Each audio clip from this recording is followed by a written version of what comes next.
8:40 now, and from gossip queens to Debbie Downers, it is hard to escape office drama no matter where you work. And while we all have our particular pet peeves, could we also be a part of the problem? Maybe. Here to help us break those bad workplace habits is national etiquette expert Diane Gottsman. Welcome to the show. We're so excited to have you here. Yes. We're going to go through 7 of the kind of people that break these rules every day in the office, and maybe people at home can identify with who you are or you have that coworker. And we have pictures to go along with it. Some of your Good Morning Washington team. We took some pictures around the office the past couple of days.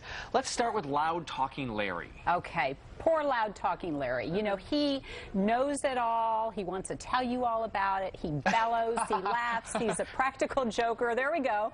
And we should point out, by the way, that our Larry is not actually a loud talker. So we're not talking about this Larry. No. You're Larry. But you know, he's annoying. The bottom line, not this Larry. Right. Loud talking Larry is annoying. And he can be disruptive and distracting. So what do you do? Well, if you are Larry, you need to tone it down. But if you're not Larry and he's always interrupting you, you can say something like, you know, Larry, I'm really interested in what Autria has to say. Would you please have a seat and let's both listen?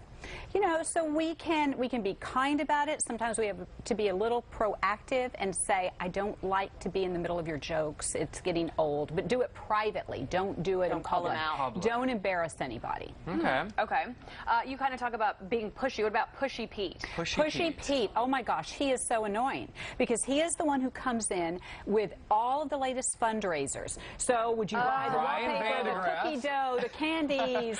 And so we still have the stationery from last year and the year before in our closet. Right. So you know what?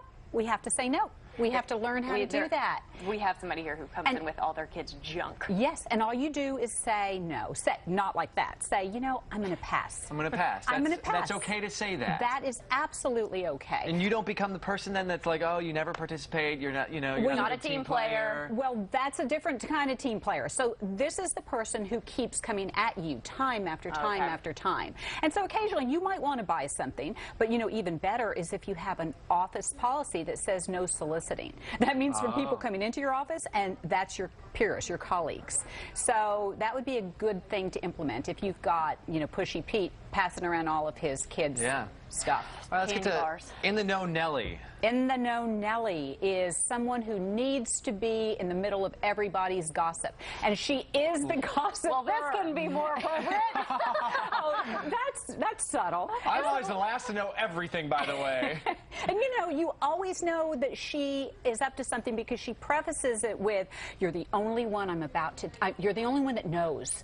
Or, bless her heart at the end. Okay, well, we know what that means. That means it's bad news. So, you know, you just either avoid her and she gets the picture, or you say, I feel uncomfortable talking about somebody when they're not here, or I don't want to know that. If I'm the only one that knows, I would prefer not to know. So just, again, politely say how you feel.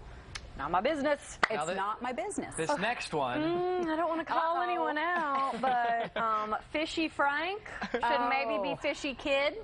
So Kid, I hear you like hard-boiled eggs. I love hard-boiled eggs. Good protein. Okay. Oh, Stinky.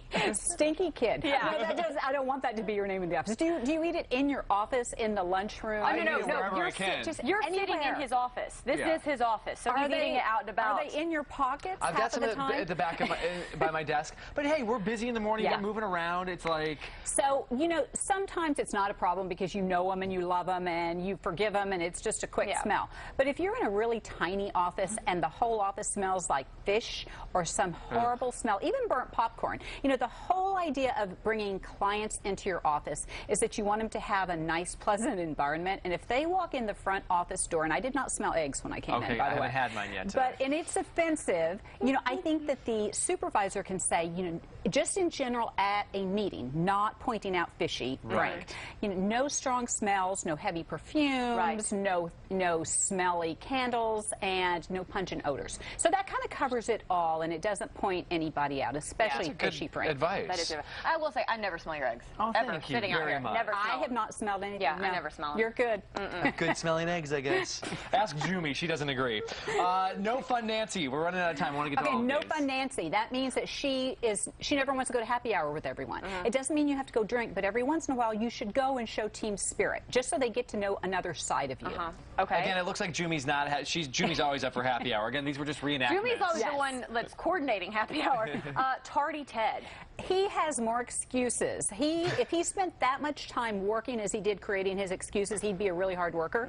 So that's poor time management, or he doesn't love his job. So the supervisor needs to talk to him and figure out what the problem is. And this is a big one. Facebook Most Fred, important. if your boss asks you to be friends on Facebook, how do you respond to that? Oh, so if your boss asks you, it's really touchy, because really you need to keep business and your social life separate, and you might just ignore it. Just let it sit there. Just let it sit there. And if he asks or she asks again, you could say, I'd just like to keep everything separate. But you don't want to Facebook your boss, because it just looks like you're trying to invade their privacy as well. And you don't want to get too chummy with the boss. Even if you really like them, if you are great friends with them and you're Facebooking them and nobody else is, you look like a brown-noser. And I mean, what about having a relationship where you're texting back and forth with your boss? And that happens, especially in smaller offices, or if you work really closely with your boss, and that's okay as long as you keep it professional.